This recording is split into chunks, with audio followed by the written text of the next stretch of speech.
ડીસા સ્ત્રી સમાજના ગરબાના ડુપ્લિકેટ પાસ મળી આવતા દક્ષિણ પોલીસમાં કરાઈ રજૂઆત।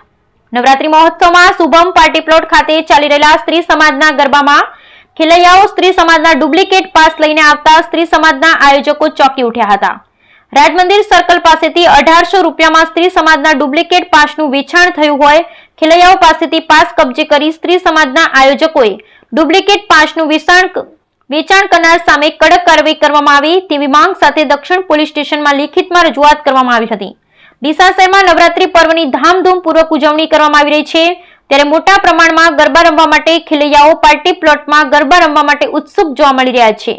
ત્યારે ડીસા શહેરના વંદના પાર્ટી પ્લોટ સ્પોર્ટ્સ ક્લબ સહિત શુભમ પાર્ટી પ્લોટ ખાતે શહેરની સેવાભાવી સંસ્થાઓ દ્વારા ગરબાનું આયોજન કરવામાં આવ્યું છે જેમાં પાસનું વેચાણ કરવામાં આવી રહ્યું છે। પાસ ઉપર કોઈ કિંમત લખવામાં આવતી નથી પરંતુ એક પાસની કિંમત એક દિવસના 300 અને 5 દિવસના 1500 થી 1800 માં વેચાણ થઈ રહ્યું છે।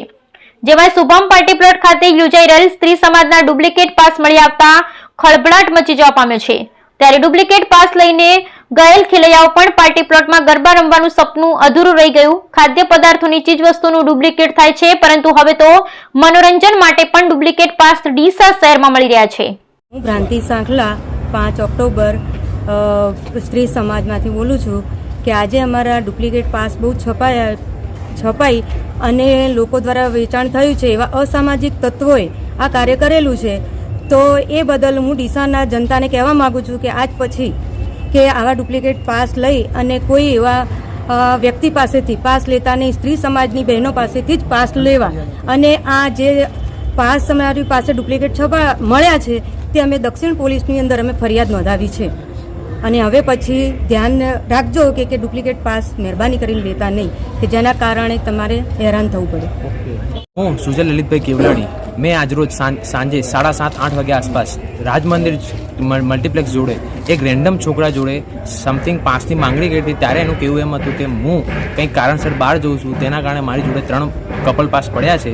એણે સમથિંગ 1800 રૂપિયાના ભાવથી મને પાસ આપ્યા હતા। મને પાસની કંઈ જાણ નથી ઓરિજિનલ છે કે ડુપ્લિકેટ છે। એ પાસ લઈને હું સાંજે જ્યારે મારી બેન માર બંને ભેગો શુભમ પાર્ટી પ્લોટ પહોંચ્યો ત્યારે એમનું કહેવું એમ હતું કે આ પાસ ડુપ્લિકેટ છે અને તમને અંદર જવામાં નહીં આપે।